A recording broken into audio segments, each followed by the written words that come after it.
also to snatch and to seize with force, with violent force. Amen? Amen. Sa aking pagtatapos mga kapatid, let this be a serious reminder and warning to all of us. Ito lahat ang tingin. Let this be a serious reminder and a warning to all of us. Just do your daily routine every day normally.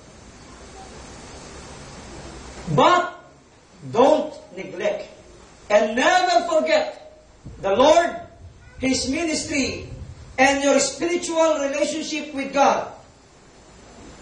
For this will help us to remain focused and have the right attitude towards the Lord's return and the rapture of the church. Hindi naman sinasabi ng Panginoon na huwag na tayong mabuhay ng normal sa mundo. Just do normally what you need to do. But do not neglect and never forget the Lord. May focus ka pa rin sa Panginoon. Amen? Amen. Kapag para sa Panginoon na, huwag yung sa Panginoon na, pati sa Panginoon, kinukuha pa natin. Hello? Yung araw na para sa iyo, sa trabaho, pag-aaral para sa iyo, sa pamilya mo, gamitin mo lahat yan para dyan sa mga bagay na yan. Pero yung araw na sa Panginoon, yung bagay na sa Panginoon, never touch it. Bigay mo sa Panginoon. Para sa Panginoon. Yun ang sinasabi natin. Amen. Amen. That is readiness. Kasi abnormal naman kung wala na tayong focus sa mga normal, daily routine natin. Hindi naman gano'n.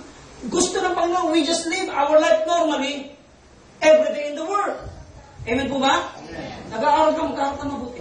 Sa mga araw na dapat ka mag-aaral ka. Magtrabaho ka mabuti. Sa mga araw na dapat ka magtrabaho ka, magnegosyo ka, ganun din.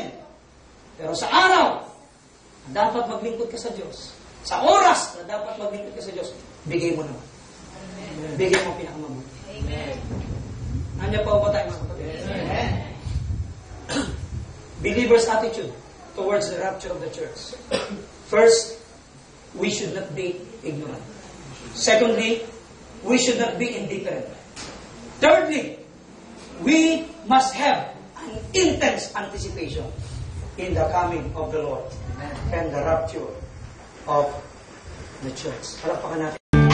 Ang pinakamahalagang tanong, are you ready when Jesus comes? Are you ready for the day of rapture?